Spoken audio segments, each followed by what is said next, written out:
دەمباش گۆدەرەنێژە وەرە پەرخودرێز پۆدکەستە Ez Ömer Faruk Baran ji vê podcastê notên xwe yên ser kültür, sanat û edebiyatê radigihînim. Vê saetê vê deqê hûn li ku bin bi dengê xwe biwere me.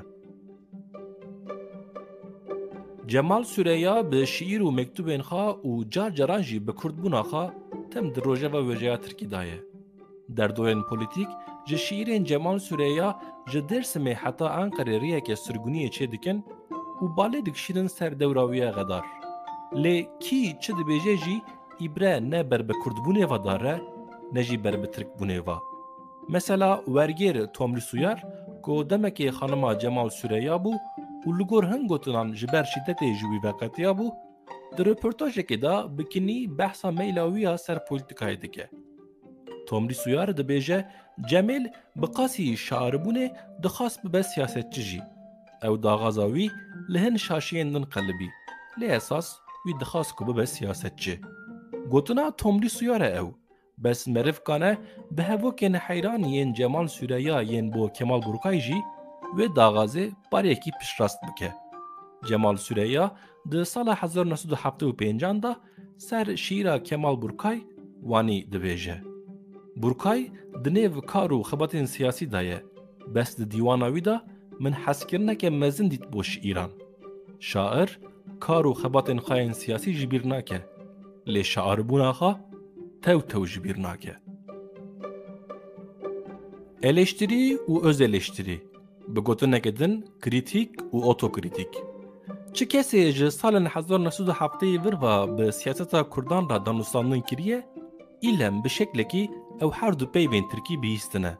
Her du peyv di nêv Kurdan da wiqas berbelav bûne ku Murat Batkî ku di serê salên 2000 da heyranên mîzaha wî pir bûn, wan çaxan di nivîsekê xwe de dibêje di nav genên Kurdan da ji sedî pênc öz eleştirî, ji sedî nodû pênc jî eleştirî bicih bûye.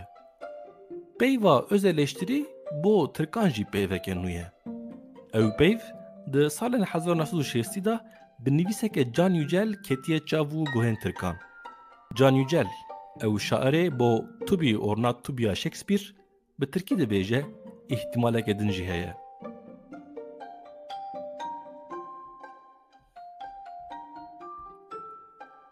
Nizamettin Arîç di kitabeke Besîmeşen da bêyî ku binav bike bi Kurd û Kurmancî dibêje gava partiyek stranbêjan derxe pêş bi 100,000 kesan, partî bixa mezin dibe, lê stranbêj biçûk dibe. Arîç dibêje bi wî awayî partî xalis stranbêj ra dikişîne û jî re dibêje tu kî ku? Tu nikarî bo 10 kesan konserekê bidî, min tu derxistî pêş bi 100,000 kes. Delîl Dîlaner jî dîsa di eynî kitabê da di sala 2015 da bi gazinc dibêje ez naxwazim derkevim pêş 100,000 kesî.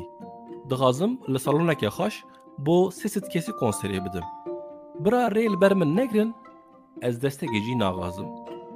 Sal 2022 Delîl Dîlaner li Diyarbekir, Mêrdîn, Riha û li Stenbolê li salonên otel, magaza û kongreyan bi serê xwe konseran dide. Şoreşa çaxa me bêguman înternet e. Va denga hema çito ku li înternetê tê barkirin ta velêkane here her dere dinê. Nas, nenas, herkes dikare guh bide ser. Di sed sala 19 da şoreşa mezin xeta trênê bû.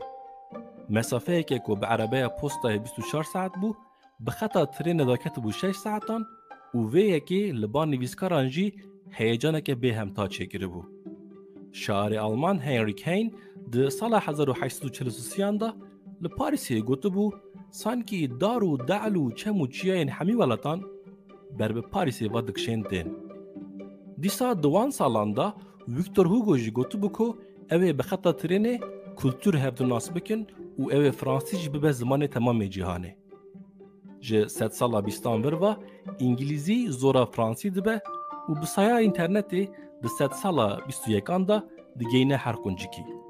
Lêhîn pir berî înternetê jî zimanê Brîtaniyan zû belav dibû. Zimanzan dibêjin Brîtanî dema di sala 1788 da çûn Avustralya, li wir û li derdora wî welatî 206 zimanên ji hev cihê hebûn. Ji wê çaxê vir ve سد زمان وندابونه چونه. سد زمان نها لبرسکراتینه و زاروکین یرلین استرالیا لمکتبان به قاسی 20 زمانان درس دبینن. گودار نیجه اماتن داویا برنامه خواه. پرخودرس پودکست هر پنجشنبه ده ساعت 5:05 PM دا به بشک نو ببرایه. بگاوه بخاطره و